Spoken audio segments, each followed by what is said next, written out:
नमस्कार, मी प्रकाश महाजन. माझं स्वतःचं यूट्यूब चॅनल आहे. आपण त्याला भरभरून प्रतिसाद देत आहात. मला आणखी आपल्या प्रतिसादाची गरज आहे. आजचा विषय मी मांडण्यापूर्वी एक व्हिडिओ तुम्हाला दाखवतो.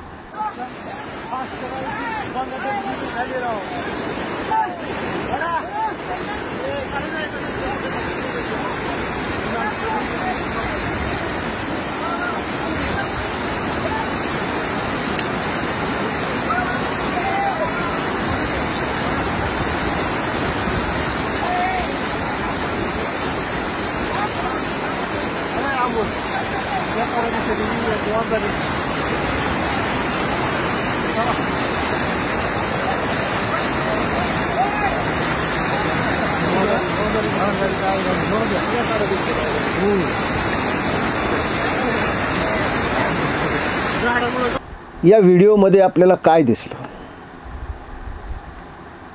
या व्हिडिओमध्ये एक दिसलं की आमच्यातली माणुसकी हरवत चालली आहे. का हरवत चालली आहे? याच्या मुळाशी जर आपण गेलो तर एक दिसून येईल की आरक्षणाच्या लढाईमध्ये, आरक्षणाच्या मागणीमध्ये आम्ही माणुसकी हरवून बसलेलो आहोत. मी ज्या जातीतून येतो, कारण भारतामध्ये जन्माला आलो म्हणजे मी कुठल्या तरी जातीत जन्माला येणार. मी एका जातीत जन्माला आलो. माझी जात सगळ्यांना शिव्या द्यायला अत्यंत सोपी आहे. राजकारणात तिचा फारसा प्रभाव नाही. म्हणजे प्रत्येकजण आम्हाला शिव्या देत असतो, लाथाडत असतो, टाळत असतो. पण मी आज जो विषय मांडणार आहे त्या फार पुढचा विषय. मी माणुसकी जगू द्या, माणुसकी राहू द्या, आणि ती राहायची असेल तर आरक्षणही मिळू द्या, या गोष्टीची सांगड आपल्याला घालता आली पाहिजे. मी तर तसा सगळ्यांचा सोयरा आहे. माझी एक नात मराठा आहे, तर एक नात ओबीसी आहे. पण आज आम्ही काय कशासाठी लढतोय? मी फार सुदैवी होतो. मला माझ्या जातीतले मित्र नव्हतेच. जे मित्र होते त्यांचं नाव मी आजही अभिमानाने घेऊ शकतो. स्वर्गीय अंकुशराव काळजाते. आम्ही मॅट्रिकपासूनचे घनिष्ठ मित्र. दुर्दैवानं काही वर्षापूर्वी त्यांचं कर्करोगाने निधन झालं आणि आपल्याला आता मित्र राहिला नाही. आमच्या मैत्रीमध्ये कधी जात आडवी आली नाही. आमच्या मैत्रीमध्ये कधी राजकीय विचार आडवे आले नाहीत. त्यांचे राजकीय विचार वेगळे होते, माझे राजकीय विचार वेगळे होते. पण एकमेकाच्या सुखदुःखाला धावून जाण्याची आत्मीयता आमच्यात होती. अंकुश काळजातेचं लग्न मी ठरवलं आणि माझ्या लग्नात तो साक्षीदार होता. आमचे अजून एक मित्र होते, म्हणजे ते आहेत, पंजाबराव मस्के. आम्ही शाळा कॉलेजमध्ये असताना कधी एकमेकाला सोडून जेवलो नाहीत. पण ही मैत्री कुठं गेली? एकमेकाविषयीचा आदर हा कुठं गेला? का त्यावेळेस समस्या नव्हत्या, त्यावेळेस अडचणी नव्हत्या?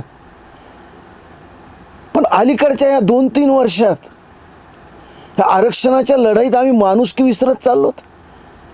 आम्ही एकमेकाच्या आदर्शांना शिव्या देत राहिलो, दूषणं देत राहिलो. अरे कुणाला मारलं अकबराने? ज्यांना मारलं ती हिंदू होते, अकबर आपला नव्हता. ज्या जाती व्यवस्थेमुळे आपण इतके दिवस गुलामगिरीत होतो त्याचंच आपण पुनर्जीवन करणार आहोत का काय? मला माहिती आहे विचार कुणाला आवडणार नाहीत. पण आरक्षण हे मिळालं पाहिजे. आरक्षणातून जे गरीब आहेत, जे पीडित आहेत, जे वंचित आहेत, जे शोषित आहेत, त्यांना आधार मिळाला पाहिजे. याचा अर्थ मला आरक्षण मिळायचं असेल तर मी दुसऱ्याचा गळा कापला पाहिजे हे होत नाही. आपण सगळे एक आहोत. गरिबी हा सगळ्या जातीला लागलेला एक शाप, एक कीड आहे, त्याच्यातून कुणी वाचू शकलं नाही. मग असं असताना सगळ्या मनुष्य जातीचा विचार करून आपण एकत्र येऊन एक चांगला निर्णय का घेऊ शकत नाहीत? आणि आज काय पाहतोत, वर्षानुवर्षाचे संबंध आज एकमेकाला आम्ही बोलत नाहीत, एकमेकाकडे संशयानं पाहतोत. हे सगळं घडत असताना आणि माणुसकी एकीकडं मरत असताना आरक्षण जर दुसरीकडे मिळालं तर काय उपयोगाचं?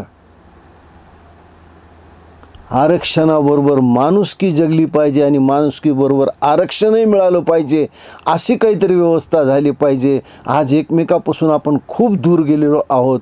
आपल्याला आज पुन्हा एकत्र यायला पाहिजे. पुन्हा एकत्र येऊन आपल्याला महाराष्ट्र घडवायचा आहे, पुन्हा एकत्र येऊन आपल्याला आपलं राष्ट्र घडवायचं आहे. त्याच्यामुळं मी आज एवढंच म्हणू शकेल, माणुसकी मरू देऊ नका, आरक्षण मिळू. माणुसकीसोबत आरक्षण ह्या एकमेकाला पूरक गोष्टी आहेत. धन्यवाद.